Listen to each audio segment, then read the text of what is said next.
big umbrellas.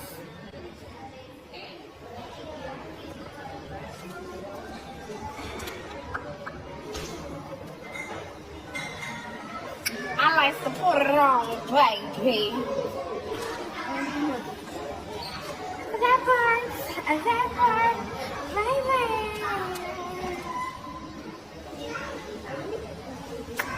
Boop, boop, boop, boop, boop. What's the point? When I like them, they don't like me. When they like me, I don't like them. Like, oh, we're all ugly to somebody. I shut the fuck up because, bitch, I'm not ugly to a motherfucking soul. I may not be your type, but I'm not ugly. This is Cantrell Hayes Ross, a 24-year-old daycare owner and beloved figure in Savannah, Georgia, whose life would be cut brutally short in the place she loved most. A space filled with the laughter of children she cared for as if they were her own. Savannah police say Cantrell Hayes Ross was shot to death on Thanksgiving morning at the daycare center she owned, Friend Zone Learning on Augusta Avenue.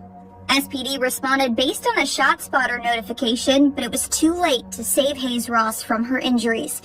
But before we examine what happened at Friend Zone Learning Daycare, and before we uncover the chilling social media exchanges that foreshadowed this murder, let me take you back to early 2024, where Cantrell made a decision her friends and family would later describe with heartbreak, opening her heart to a man fresh out of prison, a man with a criminal record spanning over a decade, a man who had stood trial for murder before, Terrell Akeem Nelson. The story of how Cantrell Hayes Ross and Terrell Nelson's paths crossed speaks to the very best and worst of human nature. Born in 1990, Cantrell was a woman who had built something beautiful from the ground up, transforming her passion for childcare into a thriving business. Her journey had been inspired by her mother, and she pursued it with determination. During the COVID-19 pandemic, Cantrell went above and beyond, hand-delivering educational pockets to families without internet access and covering supply costs out of her own pocket. She decided she just wanted to go into the child care field, and it went from her being trained in child care to her wanting her own daycare. She said, "My mama, do it." I didn't hesitate. I knew she was going to do it. Her family would later describe her as an outgoing, loud, and fun-loving individual who lit up every room she entered. I don't know where I'm going. I don't even know what I'm doing, but I know I'm getting food. They moving in and they... Look at me and my sister. That go Samantha and that go Cantrell. That go our mama.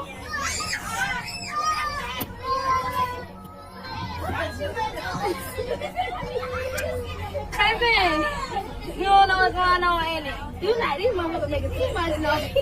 Oh, look at the people going out. Be quiet.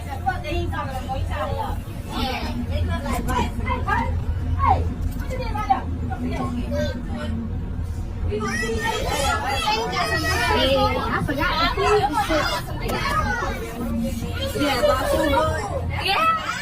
the food right here. The food, I brought two foods, baby.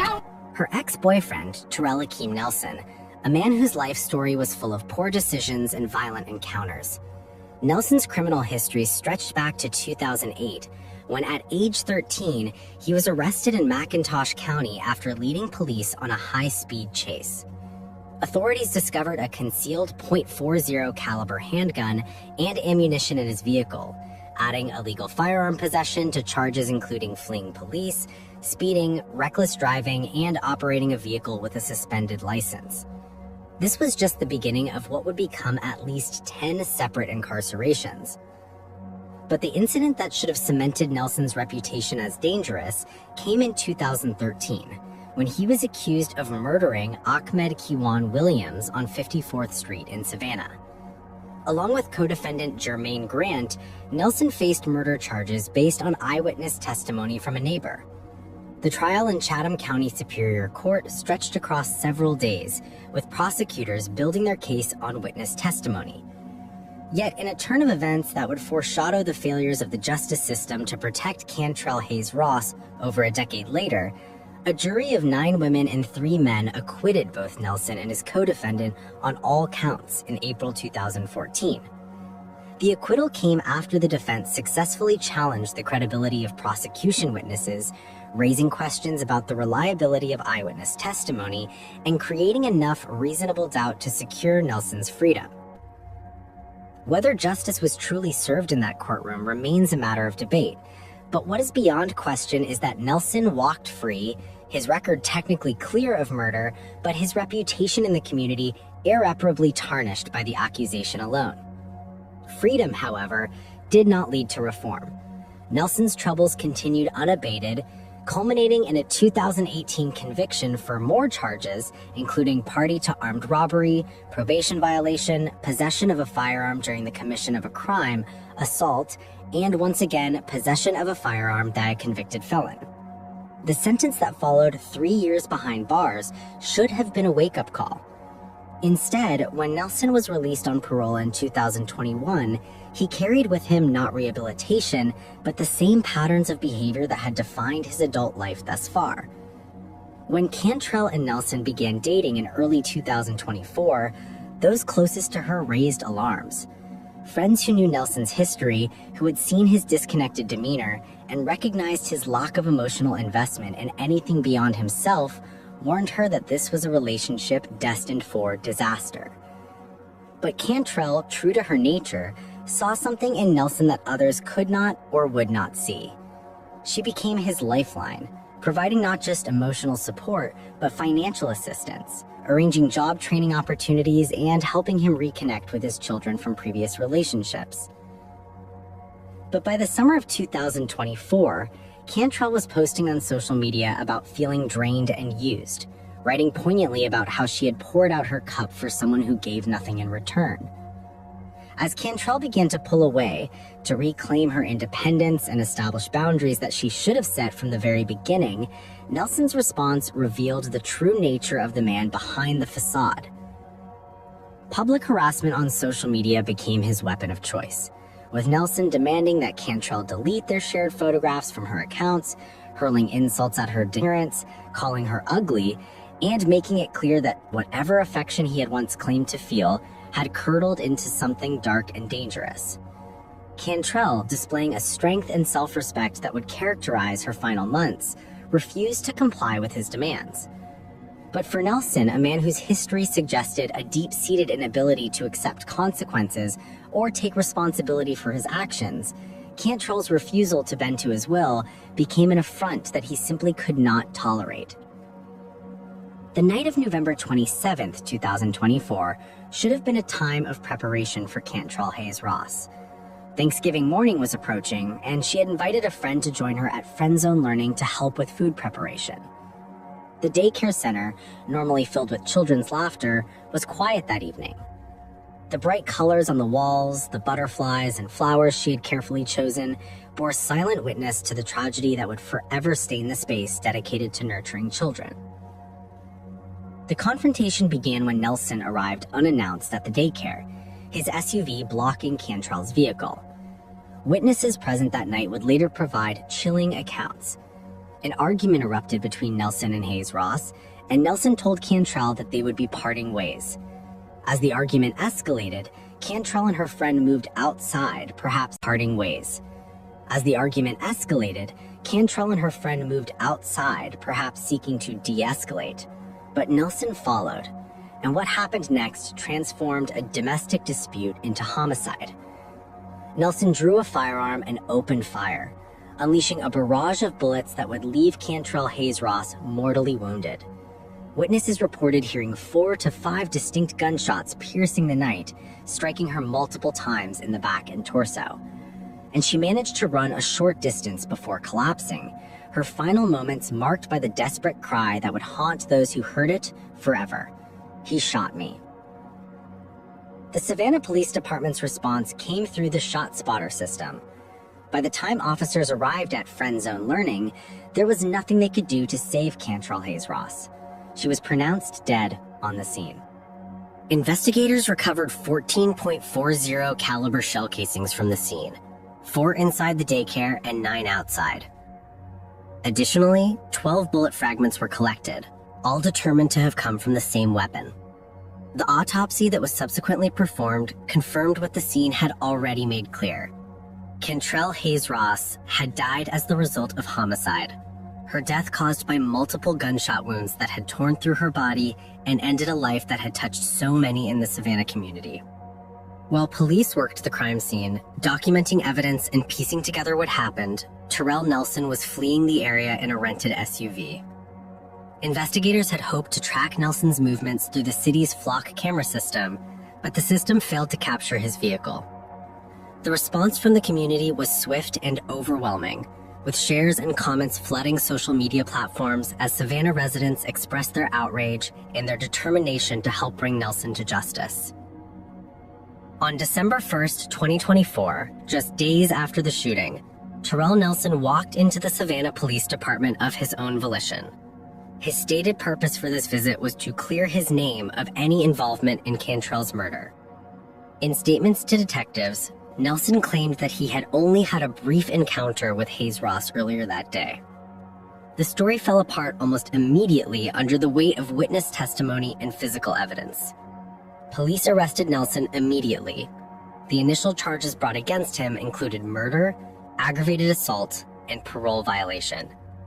This last charge was particularly significant given that Nelson had been released on parole in 2021 and was therefore subject to conditions of supervision that he had clearly and catastrophically violated.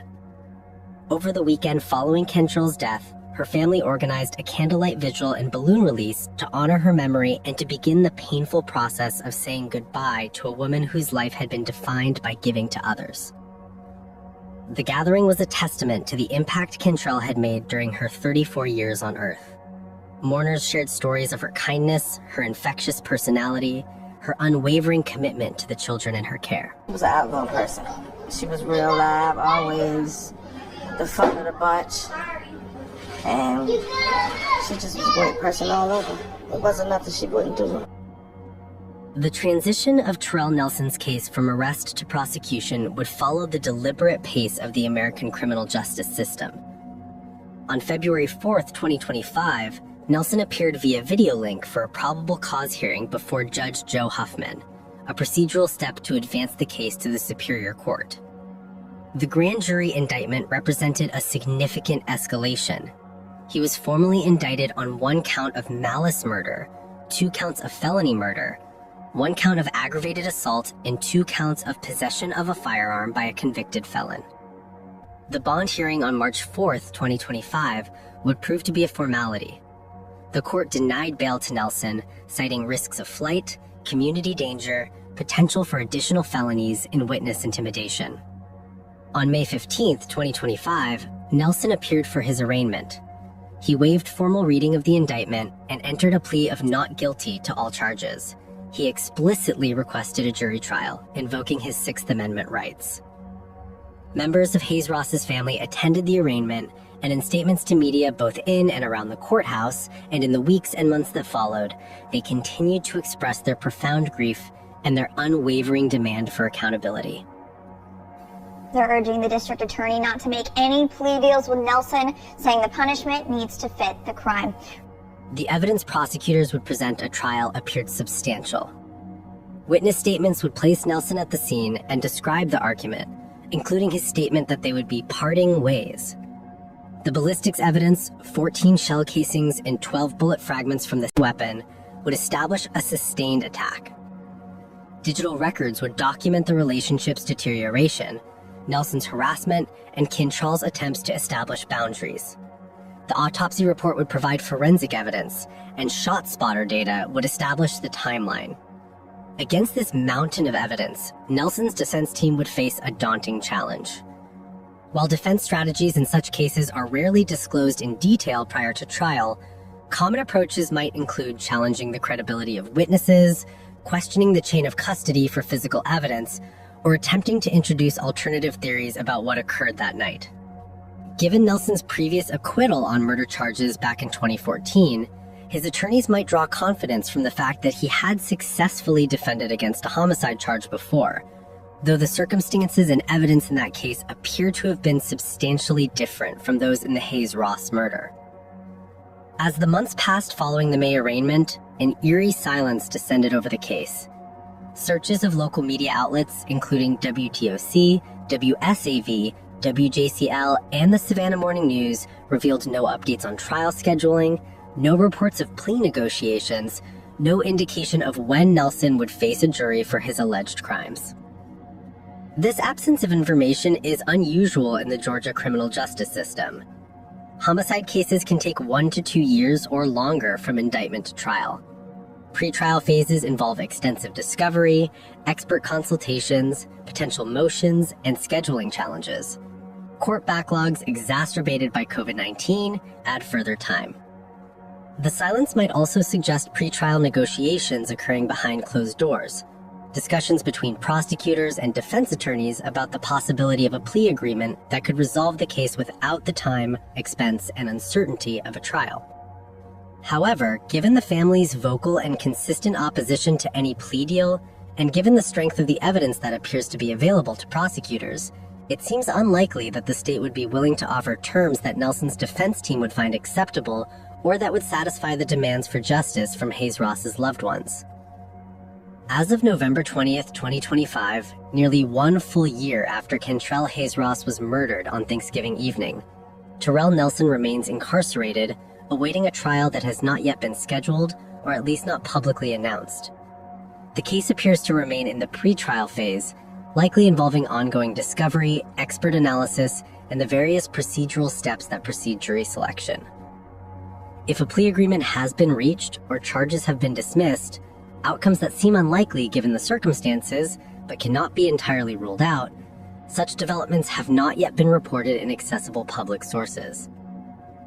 The implications of this case extend beyond one woman's tragic death to touch on fundamental challenges in how society addresses domestic violence, manages the reintegration of formerly incarcerated individuals, and balances second chances against public safety.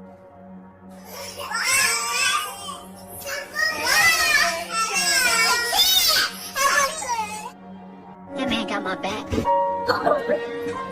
And it feels different, you know?